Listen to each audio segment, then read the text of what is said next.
खुलुमबाय बेयो बड'लेण्ड इंखं टेलिभिजन दिनै 30 डिसेम्बर 2020 बुधबारखालि सानसेनि बरादखौ नोंथांमोननि खाथियाव लानानै फैदों आं सदानन्द दैमारिया।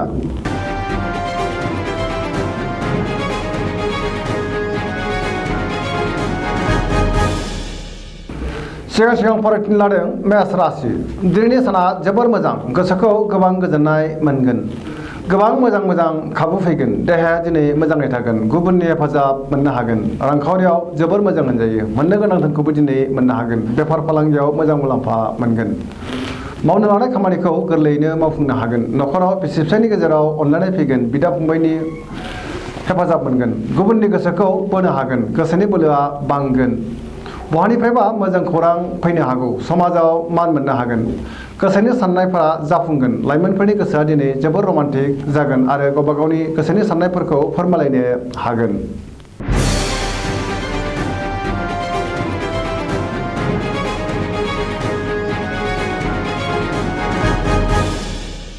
वृष राशि। दिनैनि साना बारा मोजां नङा। गोसोखौ जोबोर गुलुं गुजुं मोनगोन। मावनो लानाय खामानिखौ मावफुंनो गोब्राब जागोन।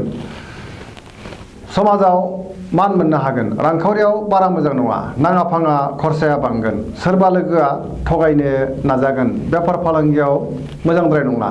खहा जानायनि सम्भाबना दङ। न'खराव बिसि फिसायनि गेजेराव अनलायनाय फैगोन। देहाया दिनै मोजाङै थागोन। अब्लाबो जानाय लोंनायाव सांग्रां जानाया गाहाम। गुबुनजों बाङाय बुंनायानो गाहाम, नङाब्ला गुबुना नोंनि बाथ्राखौ फोथायनाय नङा।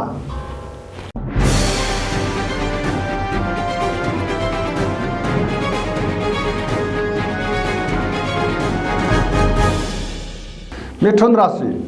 दिनैनि साना जोबोर मोजां। मावनो लानाय खामानिखौ गोरलैयैनो मावफुंनो हानानै गोसोखौ दिनै जोबोर गोजोननाय मोनगोन। देहाया दिनै मोजाङै थागोन। अब्लाबो जानाय लोंनायाव सांग्रां जानाया गाहाम। रांखावरियाव जोबोर मोजां होनजायो। बेफार फालांगियावबो मोजां मुलाम्फा मोननो हागोन। न'खराव अनलायनाय फैगोन। समाजाव गोबां मान मोनगोन। गोसोनि बोलोआ बांगोन। गुबुननि गोसोखौ दिनै गोरलैयैनो बोनो हागोन। बिदा फंबायजों मोजां सोमोन्दो लाखिनो रोंगोन। लाइमोनफोरा दिनै गोसोखौ जोबोर रमान्टिक मोनगोन आरो गावबा गावनि गोसोनि साननायफोरखौ फोरमायलायनो हागोन।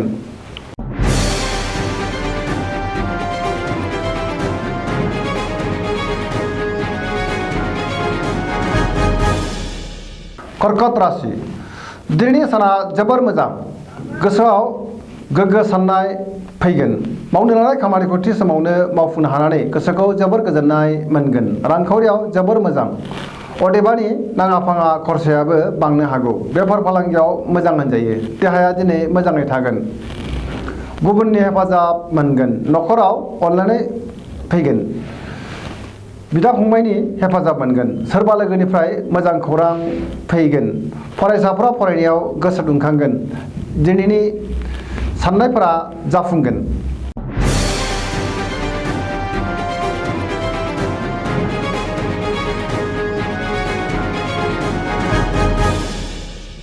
सिंह राशि। दिनैनि साना जोबोर मोजां। गोसोखौ जोबोर गोजोननाय मोनगोन। बयनिबो अनसायनाय मोनगोन। मावनो लानाय खामानिखौ गोरलैयैनो मावफुंनो हानानै बांसिन गोजोनगोन। रांखावरियाव जोबोर मोजां। बेफार फालांगियावबो जोबोर मोजां। न'खराव अनलायनाय फैगोन। गोसोनि बोलोआ बांगोन। गोबां खामानि मावनो गोसोआ थुलुंगाखांगोन। मोननो गोनां धोनखौ दिनै मोननो हागोन। गोसोनि साननायफोरा जाफुंगोन। समाजाव दिनै मोजां मान मोनगोन। न'खराव बिसि फिसायनि गेजेराव अनलायनाय फैगोन। बिदा फंबायजों मोजां सोमोन्दो थागोन। गोबां मोजां खाबु फैगोन। फरायसाफोरा फरायनायाव गोसो दुंगोन आरो गोसोआ दिनै जोबोर रमान्टिक जागोन।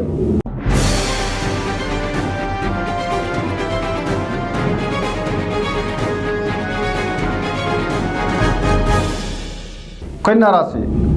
दिनैनि साना मोजां आरो गाज्रिनि गेजेरजों बाबेनलांगोन। गोसोखौ जोबोर गुलाय गुजाय मोनगोन। गुबुननि गोसोखौ बोनो हानाय नङा। सोरबा गोजाम लोगोखौ हरखाबै बहाबा लोगो मोननानै गोसोखौ गाज्रि मोनगोन। रांखावरियाव मोजां। बेफार फालांगियावबो मोजां मुलाम्फा मोनगोन। देहाया दिनै बारा मोजां थानाय नङा। जानाय लोंनायाव सांग्रां जानाया गाहाम। न'खराव बिसि फिसायनि गेजेराव अनलायनाय फैगोन। समाजाव मान मोनगोन। गुबुननि हेफाजाब लानांगोन। गोसोआ दिनै जोबोर रमान्टिक जागोन।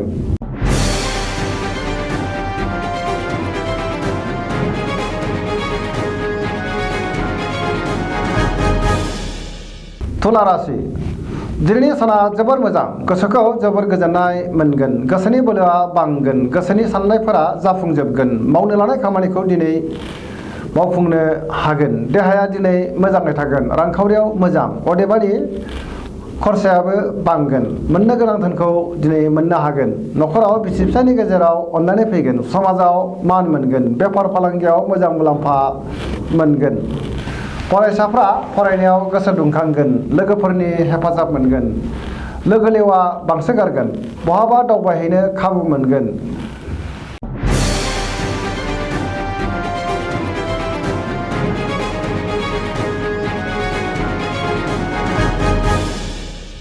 वृश्चिक राशि दिनैनि साना मोजां आरो गाज्रिनि गेजेरजों बाबेरलांगोन गोसोखौ मेंनाय मोनगोन मावनो लानाय खामानिखौ मावफुंनो गोब्राब जागोन गोबां जेंना जेंगोना नुजाथिगोन गोसोनि साननायफोरा देबारनांगोन समाजाव अदेबानि मान मोननो हागोन न'खराव बिसि फिसायनि गेजेराव अननानै फैगोन रांखावरियाव मोजां बेफार फालांगियावबो मोजां मुलाम्फा मोननो हागोन देहाया दिनै बारा मोजां थानाय नङा गगा बायदिसिनाजों खस्थ' मोनगोन गुबुननि गोसोखौ बोनो हागोन गोबां खामानियाव मुखुब थागोन लाइमोनफोरा मोजां खौरां मोनगोन फरायसाफ्रा फरायनायाव गोसो दुंखांगोन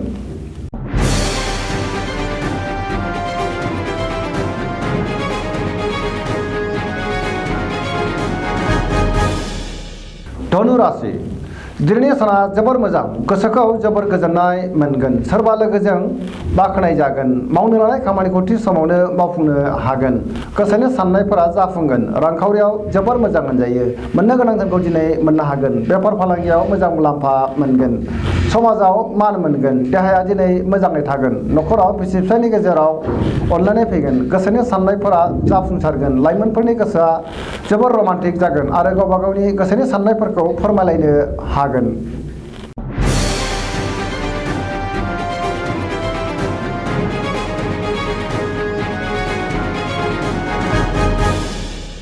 मकर राशि दिनैनि साना मोजां आरो गाज्रिनि गेजेरजों बाबेरलांगोन गोसोखौ जोबोर गुलाय गुजाय मोनगोन सोरजोंबा सोंखारि जानो हागौ सांग्रां जानाया गाहाम देहाया मोजाङै थागोन अब्लाबो जानाय लोंनायाव सांग्रां जानाया गोनांथि दङ मावनो लानाय खामानिखौ मावनायाव हेंथा नुजाथिगोन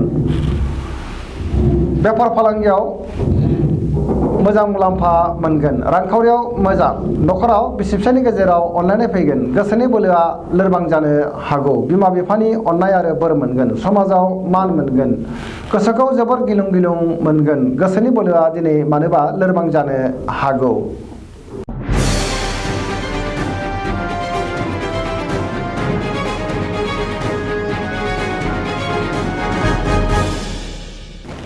कुम्भ राशि दिनैनि साना मोजां आरो गाज्रिनि गेजेरजों बाबेरलांगोन गोसोखौ जोबोर गुलाय गुजाय मोनगोन मावनो लानाय खामानिखौ मावफुंनो गोब्राब जागोन समाजाव मान मोननो हागोन लोगोफोरजों मोजां सोमोन्दो लाखिनो हागोन रांखावरियाव बारा मोजां नङा नाङा फाङा खरसाया बांगोन मोननो गोनां धोनखौ दिनै मोननो गोब्राब जागोन देहाया मोजाङै थागोन न'खराव बिसि फिसायनि गेजेराव अनलायनाय फैगोन बयजोंबो मोजां सोमोन्दो लाखिनो हागोन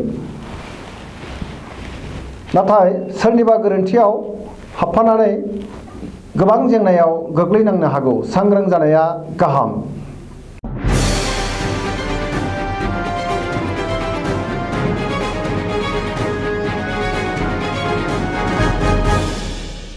मीन राशि दिनैनि साना जोबोर मोजां गोसोखौ गोबां गोजोननाय मोनगोन गोसोनि बोलोआ बांगोन देहाया दिनै मोजाङै थागोन अब्लाबो जानाय लोंनायाव सांग्रां जानाया गाहाम रांखावरियाव जोबोर मोजां मोनजायो मोननो गोनां धोनखौ दिनै मोननो हागोन बेफार फालांगियाव गोबां मुलाम्फा मोनगोन न'खराव बिसि फिसायनि गेजेराव अनलायनाय फैगोन सेंग्रा सिख्लाफ्रा दिनै गावबा गावनि गोसोनि साननायफोरखौ फोरमायलायनो हागोन आरो गोसोआ जोबोर रमान्टिक जागोन बयजोंबो गोरोबनो रोंगोन दिनैनि राशि फरायथिनाया एसेनोसै जोबनायाव बेखौनो खावलायो जाहाथे नोंथांमोना सानफ्रामबो जोंनि बे बड'लेण्ड इंखं टेलिभिजनखौ नायबाय थायो आरो साबस्क्राइब खालामो एसेनोसै गोजोन्थों।